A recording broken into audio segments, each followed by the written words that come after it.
Hi friends, അസ്സലാമു അലൈക്കും. Mammu vlog 25ന്റെ പുതിയ വീഡിയോയിലേക്ക് എല്ലാവർക്കും സ്വാഗതം.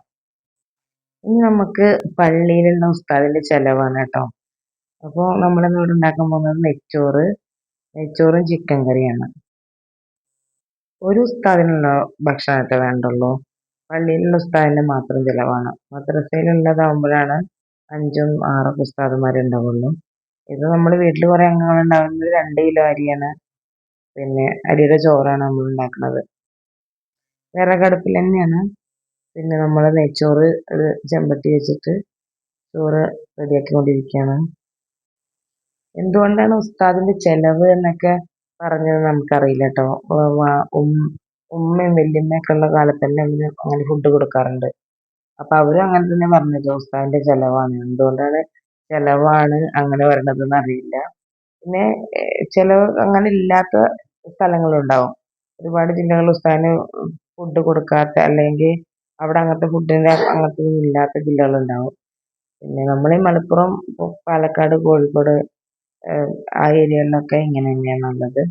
അപ്പൊ ഇങ്ങനെ ചെലവ് കൊടുക്കുന്ന ആൾക്കാർ എന്തെങ്കിലും കമന്റ് ചെയ്യണം. നിങ്ങൾ എന്തൊക്കെയാണ് കൊടുക്കാറ്, എന്തെങ്കിലും സ്പെഷ്യലൊക്കെ എന്തൊക്കെയാണ് ഉണ്ടാക്കാറെന്നൊക്കെ പറയണം. ചാനൽ ആദ്യമായിട്ട് കാണുന്നവരാണെങ്കിൽ സബ്സ്ക്രൈബ് ചെയ്യാൻ മറക്കരുത്. സബ്സ്ക്രൈബ് ചെയ്യാം, ഷെയർ ചെയ്യുക, ലൈക്ക് ചെയ്യുക. നിങ്ങളുടെ കമന്റുകൾ എന്തായാലും ഞങ്ങളെ അറിയിക്കുക. ഇങ്ങനെ ചെലവുകൾ കൊടുക്കുന്ന ആൾക്കാരും അല്ലാതെ ഞങ്ങളുടെ നാട്ടിലില്ല, അങ്ങനത്തെ ചെലവൊന്നും ഇല്ല എന്ന് പറയുന്ന ആൾക്കാരും എല്ലാവരും കമന്റ് ചെയ്യണം. നമ്മൾ പള്ളിയിലുള്ള ഉസ്താദിനുള്ള ചെലവാണ്.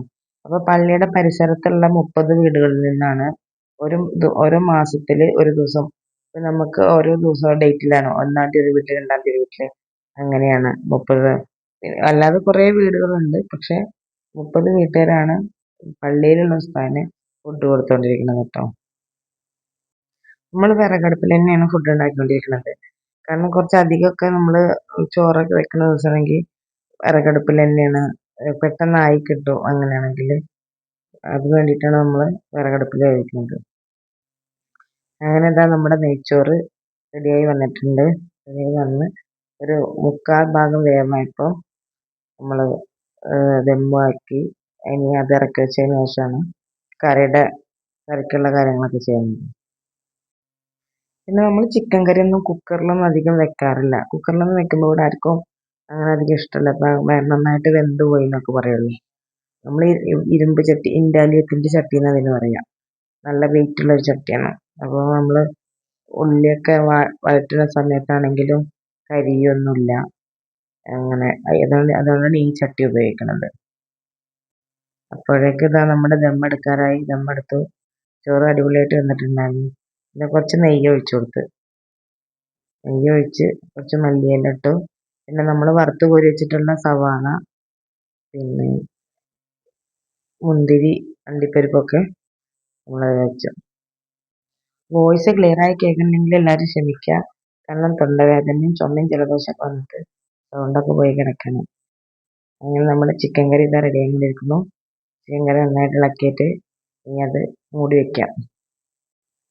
നമ്മൾ പള്ളിയിൽ പോയിട്ട് പാത്രം എടുത്ത് വന്നിട്ട് ആ പാത്രത്തിലാക്കി നമ്മൾ പള്ളിയിൽ തന്നെ കൊണ്ടു കൊടുക്കണം കേട്ടോ. മുന്നേയൊക്കെ നമ്മുടെ വീട്ടിൽ ദർസ് പഠിക്കുന്ന കുട്ടികളൊക്കെ ഉണ്ടായിരുന്നു. നമ്മുടെ വീട്ടിൽ ഫുഡ് കഴിക്കാനൊക്കെ ഉച്ചക്കൊരു സമയം അല്ലെങ്കിൽ രാത്രി ഒരു സമയം ഒക്കെ ഉണ്ടായിരുന്നു. പിന്നെ കുരുമുളക്, നമ്മുടെ വീട്ടിൽ തന്നെ ഉണ്ടായിട്ടുള്ള കുരുമുളകാണ്. അതുകൊണ്ടാണ് ഭയങ്കര കറുപ്പ് കളർ തോന്നുന്നത്. നമ്മൾ തന്നെ നമ്മുടെ മരത്തിലുണ്ടായിട്ടുള്ള കുരുമുളക് പൊട്ടിച്ച് ഉണക്കി പൊടിച്ച് വെച്ചിട്ടുള്ളതാണ് കേട്ടോ. അങ്ങനെ നമ്മൾ 1 മണിക്കൂറിൻ്റെ ഉള്ളിൽ കറിയായി, നെയ്ച്ചോറായി റെഡി ആയിക്കൊണ്ടിരിക്കുകയാണ്. ഇനി നമ്മൾ പാത്രത്തിലേക്ക് ആക്കിക്കൊണ്ടിരിക്കുകയാണ് കേട്ടോ. കറി ഒരു പാത്രത്തിൽ തന്നെ കൊണ്ടുപോകണുള്ളൂ. പിന്നെ ചോറ് 2 പാത്രത്തിലാക്കിയിട്ട് നമ്മൾ കൊണ്ടുപോകും. കാരണം കഴിക്കാൻ സമയത്ത് ആരെങ്കിലും വേറെ പള്ളിയിൽ ആരെങ്കിലും ഒക്കെ ഉണ്ടെങ്കിൽ അവരും കൂടെ കഴിക്കണമെന്ന് വിചാരിച്ചിട്ട് ചോറ് നമ്മൾ 2 പാത്രത്തിലാക്കിയിട്ടാണ് കൊടുത്തേക്കുന്നത്. നിങ്ങളൊക്കെ ഉസ്താദിന്റെ ചെലവിന് എന്തൊക്കെയാണ് കൊടുത്തയക്കാന്ന് കമന്റ് ചെയ്യണേ.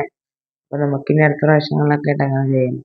നമ്മളും മീൻകറി, ചോറൊക്കെ തന്നെയാണ് ഒട്ടുമിക്ക ദിവസങ്ങളിലൊക്കെ ഉണ്ടാക്കാറ്. പിന്നെ എപ്പോഴേലൊക്കെ ഇങ്ങനെ സ്പെഷ്യൽ എന്തെങ്കിലുമൊക്കെ ഉണ്ടാക്കും. അങ്ങനെ എല്ലാം റെഡിയായി. പാത്രം നമ്മളിതാ ഫ്രിഡ്ജിൽ വെച്ചിട്ട് ഇനി കൊണ്ട് കൊടുക്കണം. Thank you.